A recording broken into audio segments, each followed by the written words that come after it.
This is the Kitchen Speakers podcast, and happily have Chef Anna with us.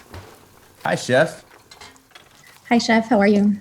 Thanks for having me. You're welcome. I'm excited. Thank you for joining on this new venture of a podcast that I'm doing now. This new series, and I wanted to first ask you because I know you as mainly as my coworker. We both work for Chef's Roll, an amazing place to work, and I really value you as a coworker. But you also have something else going on, Diary of a Baker. And can you explain that to me a little more? Is that more or less you have a catering, or do you sell delicious goodies? Because I know you can bake some goodness. So tell me about that, please. Yeah, so Diary of a Baker, it's more like my side hustle. It actually started before I even went to culinary school, like when I was still going to university, probably 2012, 13, I don't know. Um, I remember like back in the day, Instagram was like barely taking off. So I started taking some cake decorating classes at Michael's, like Mm. the Wilton decorating classes. So Nice. that's how it started. So I think I did like 2 courses of that. So I was like, you know what? I'm gonna track my progress. So if you scroll like way down on Instagram, you can see like how it started, Yeah, and, like how it's going right now. the progression. Mhm. Yeah, but it was like only a summer. So like I posted a few pictures of like the cakes I decorated, and then pretty much forgot about that Instagram for a couple years. And then I picked it up again when I went to culinary school. I was like, you know what? I remember I have like a food Instagram. So I'll keep doing like everything that I do, in culinary school. I'll keep it on this Instagram. So it's kind of like how it progressed. And then forgot about it again. And then I think it was when I was working at Juniper and Ivy, that I was like, okay, Yeah, I'll keep doing this. So then it that's, was like, that's a good place to pick it up again, Jennifer. yeah, it's like, okay, I'll pick it up again. I mean, we're always doing a lot of interesting things here. So I was doing that. And then at the same time, it was like, it'll be like a food blog. So whenever I would eat out or like have coffee, um, I would post random, food things. And then that's kind of like how it got going. And then fast forward to last March when the pandemic started. I mean, everybody was baking. So it's like, okay, like I started taking some food photography classes. Okay. And one of the assignments, I don't remember what it was. I actually don't think I even finished the course. Anyways, I mean, you have Sam Wells on your team, I Chris, know. I mean, I was and bored at myself, home. and but hey, there's nothing wrong with that. I kind of, I I want. never finished it, so we can pick up where I left off. So Okay. Yeah, yeah. So, question, is that the moniker for your business? Because you like sell donuts and cakes and stuff, right? yeah, so it started with donuts. Like I said, it was an assignment for like the class, and I was like, okay, I'm gonna do something easy so I could try. So I did the sprinkle donuts, Okay. and then somebody like reached out to me, and she's like, "Hey, are you selling these?" And I was like, well, I mean, I wasn't doing it for that. I was like, "Okay, sure, I'll sell you. I'll sell you some donuts." So then like word of mouth, and that's how it started. And then been doing cakes and donuts. I mean, the donuts are the best sellers. So I remember speaking with you, and you've taken some classes like in other countries, right? Mm-hmm. Yeah, I've taken classes with like really cool chefs in Mexico, so like Guadalajara, and then where else did I take a class? Actually, both classes were in Guadalajara. Yeah, Okay. So you went from Michael's to like like studying under like uh, Michelin level, like high end chefs in Guadalajara. That's pretty cool. that's right. That's Yeah, pretty awesome. it's Well, been a fun process, a fun journey, and I'm yeah. still like looking for classes to take. I mean, I was supposed to do this month-long program in Spain in San Mhm, Sebastian last summer. That mhm. got pushed to like September. Then we weren't able to travel. So I mean, I'm still like delaying it, but I do want to, do that. That'd be Mhm. pretty. It will come. It will come. Yeah. Well, I know your pastry skills are awesome. So I imagine that anytime that you add to your repertoire, to your tool set, it's just going to make you so much better. So I love learning, so I'm like, I'm not gonna stop.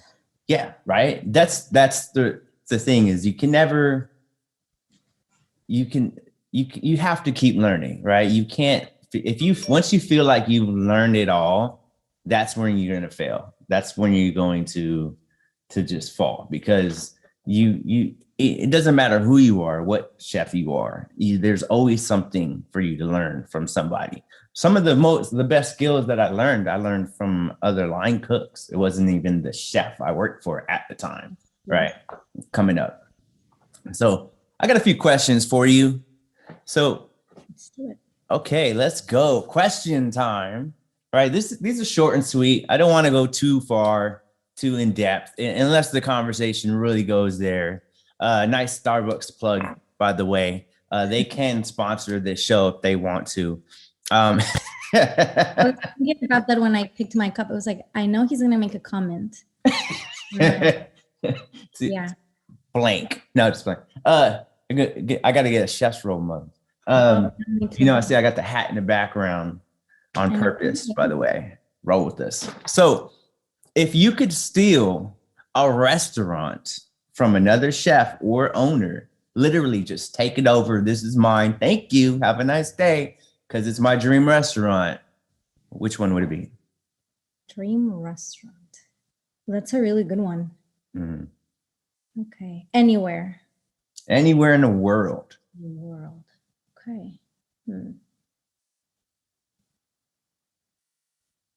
think I will.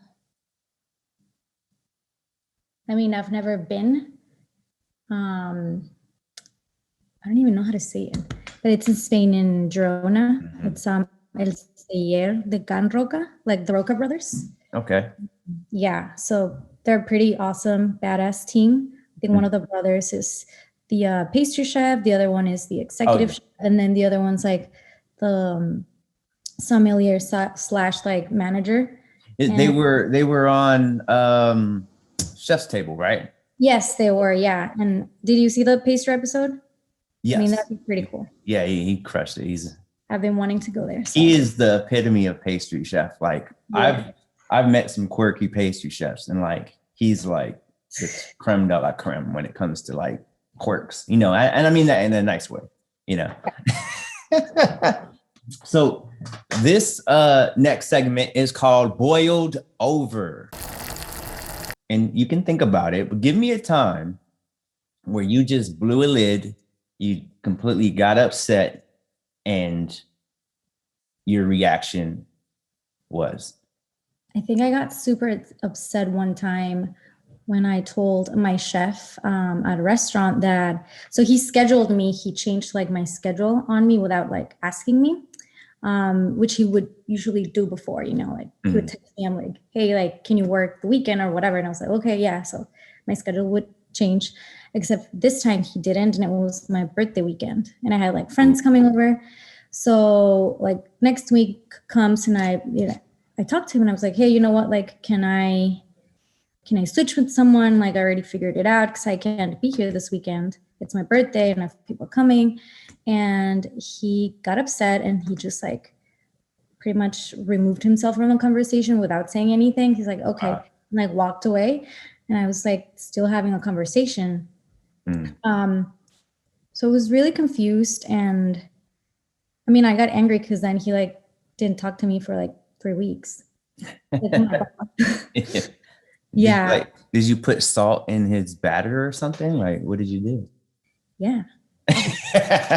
Don't incriminate yourself. All right. So yeah, it was like, I remember my coworkers kept telling me like, obviously you didn't do anything wrong, just like apologize. And I was like, what am I going to apologize for? Yeah. I didn't do anything wrong. Yeah. So it was definitely weird and I got upset. And then I think that was like, what do you call it? Like the straw that broke the camel's back, or how is that saying? The straw that broke the camel's back. I think it's time for me to leave. Like, I'm not learning anything. And I mean, I'm not going to stand for like this behavior, you know, like not talking to you. So I got pretty upset. And then I just gave it like my 2-week notice and that was it. So you didn't. But I'm not one to like just react, like scream or, you know. You're not emotional. You don't get emotional, like impulsive emotions. Yeah, exactly. I'm not impulsive. Yeah. Okay, you're sneaky. Yeah. And then like it's like not a delayed reaction, but sort of, you know. Yeah. That's my daughter. She'll remember it and get you back later. That's what happened in school one time. This kid kind of tripped her and they were playing soccer and she found a way weeks later to get him back. And they're like, honey, you can't do that. But that's what I meant, sneak attack. Sweet. So Ninja. Sneakerhead. Do you know what a sneakerhead is? What did you prefer shoe in the kitchen? In the kitchen, well, I hate kitchen shoes. I mean, I would wear them because I had to, but I don't like them. I would just do like a trainer or like running shoes. Okay. Yeah. If, you know, like style wise, just because I would like how they look. No. But if I was working in a professional kitchen, then I would use the ugly ones. Yeah, the ugly ones. Do you know that Crocs are hot right now? How do you feel about that? Like it's all over TikTok. Crocs. It's crazy. I don't like Crocs. Hip hop artists and everything are wearing Crocs. I remember I used to clown because I would just wear I bought some Crocs and also got some gifts in the kitchen because we're in the kitchen. I want to get clowned in the kitchen really because we wear clogs and Crocs, right? You know what I mean? So, but I would go out because I'm just always in the kitchen. So I would go out to the store real quick or do something where I'd be with my friends because I just put them on because it's easy. They're like, what are those, bro? Like, what are you wearing? You know, because all my friends are sneakerheads. I'm just like, yo, I'm just putting on my work shoes real quick. Tuesday and the gardeners are here. Oh, it's all good. It's all good. That's loud? Oh, no, I can't even hear it. Oh. Yeah. Jim does a very good job with outside noise, cutting it down. But so yeah, with that, I just think it's funny that they're pretty popular right now. I'm like, why is that even a thing? I always wanted to try the Birkenstocks, except I feel like I would walk a lot that they would just like fall off, you know, in the kitchen. Yeah, I've had Birkenstocks. That's why I never gave them a try. I would just use. I think they were like Skechers. They were ugly as fuck, but really comfortable. Yeah, I've had Birkenstocks, and they lasted me over a year. They did eventually, you know, wear and tear, but I didn't think that the comfort level was worth the price. You know what I mean? It wasn't that extremely, unless it was a small nuance I didn't realize. But I just doesn't it take like a long time for you to like break them in? And... Yeah, the break it hurt right away. Like, but I had to break them in, which obviously the amount of covers I was doing, it was it was easy breaking. But that's why I prefer basketball shoes, and that's where I get the term sneakerhead from, which would have explained it a little better. But so basketball shoes, a lot of people who enjoy the fashion of them are called sneakerheads. So I prefer those for comfort wise, because, you know, you're walking on bubbles, you know, on some of them like that thick, you know, so it's like you're walking on air. And if you could just make them a little bit more traction for the kitchen, a little more slip resistant, I think everyone would just choose them over, because, you know, you're styled out and you're comfy. So, but with that, my last and final 2 questions for you.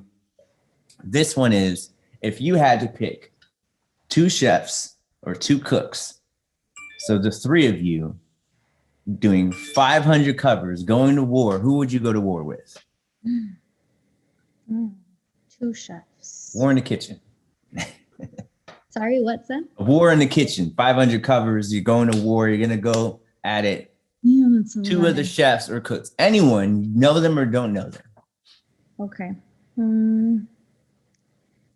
I would say I would pick one that I know. You know, like, she's reliable. I know her. I've worked with her. I know that she's like quick under pressure. My friend Sam. Oh, I think you probably know her. Oh, I know Sam Bird. Yeah, Sam Bird. Yeah, she's awesome. Yeah, so I would pick her, and then I'd pick one of my favorite chefs. I've yet to meet her, Chef Marcela Valladolid. Oh, okay. Yeah. Oh, awesome. Well, good I to know. It's like pretty cool. So, yeah. Last and final question, and I want to. And an idol. So. Oh, sorry. I got to get better at this listening thing. I try to jump in too fast here. Mm-hmm. So, last and final question is, you ready? Okay. I'm scared now. If it's simple, but it can get deep, right? If there's one thing that you want everyone to know about you, what is it? Damn, this is hard. Come up with like really interesting, hard questions.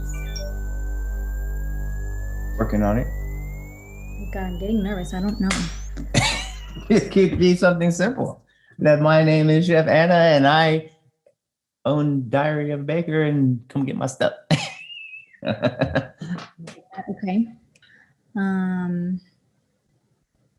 to be one thing.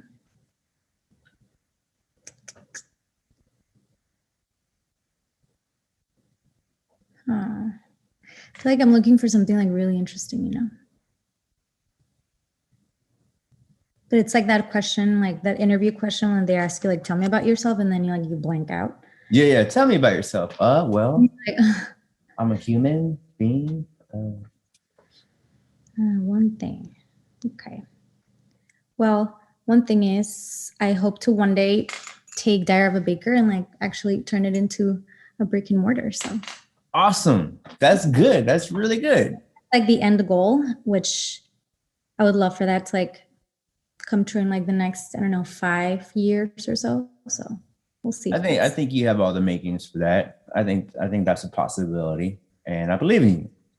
Thank you. That's what the main thing for this podcast is about, is giving other cooks, other chefs voices, and then also voicing my opinions and just really getting to know people and what their dreams and goals are, and putting it out there. Because if we don't say it, right, I believe in speak it to existence. You know, it's the first step. Obviously, action is the big second one. But well, manifested, believe in yourself, do the vision board. Just yes. So give me all of your social media handles now, and I'll put them up there. Let everyone know where can they find Chef Anna. Chef Anna, my personal one where I share, you know, things I do at Chef's Roll, things, you know, where I travel, where all that fun stuff. It's AP Deanda. So it's APDEANDA. And then Diary of a Baker is at Diary of a Baker. Awesome. Well, thank you for joining me. Thank you for watching. Stay tuned for more. This has been Kitchen Speakers. It was fun. Peace.